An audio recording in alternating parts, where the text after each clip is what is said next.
Toy indray ny mety ho toetry ny andro any an-dranomasina ny alakamisy 4 amby 20 aprily amin'ny norana maraina hatramin'ny zoma 5 amby 20 aprily taona 5 amby 2024 amin'ny 9 ora maraina. Tsy misy fampitandremana mahakasika ny alin-drano sy ny amafin'ny rivotra aloha amin'ny an-dranomasina fa afaka manararaotra tsara mitrandraka izay fiarinan-dranomasina izay ny ampiandrikana izany na tsy izany aza entanina foana mba ho mailo rehefa mivoaka eny an-dranomasina eny. Ho an'ny toetry ny andro morotsiraka tsinanana manomboka amin'ny tanjona bobaomby hatrany amin'ny tanjona angotsy.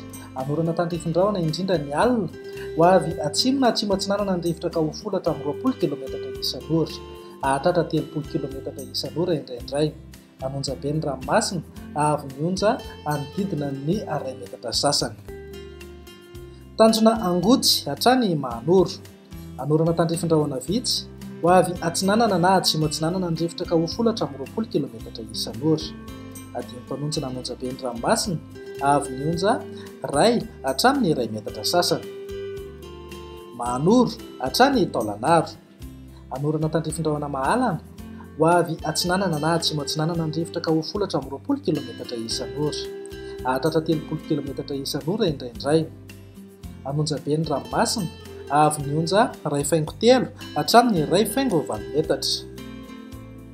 Taolagnaro hatrany amin'ny tanjona Vohimena. Anorana tandrifin-drahona mitsitokotoko ho avy atsinanana ny rivotra ka hahatratra 20 hatramin'ny 30 kilometatra isan'ora. Anonja be ny ranomasina avy mionja 2 metatra sasany hatramin'ny 2 metatra. Misy alin-drano madinika avy atsimo. Ho an'ny morotsiraka andrefana tanjona Vohimena hatrany amin'ny tanjona Ankaboa.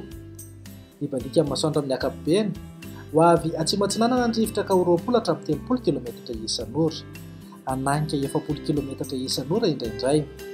Anonja be ny ranomasina avy mionja 2 metatra sasany hatramin'ny 2 metatra. Tanjona Ankaboa hatrany amin'ny tanjona Vilanandro. Anorana tandrifin-drahona vitsy rehefa manakaiky amin'ny Besalampy. Ibandika amin'ny masoandro any ankafa ho avy atsimo ny rivotra ka ho 20 kilometatra isan'ora hahatratra 30 kilometatra isan'ora rehefa manalavitra amin'ny morotsiraka. Adiny mpanonja ny ranomasina avy mionja atsasametatra hatramin'ny 2 metatra. Tanjona Vilanandro hatrany Analalava. Andrahoana mitsitokotoko iovaova ny rivotra ka ho folo hatramin'ny 20 kilometatra isan'ora. Hotonina adiny mpanonja ny ranomasina avy mionja 8.3 hatramin'ny 8.9 metatra. Ny amarana anazy eo Analalava hatrany amin'ny tanjona Bobaomby.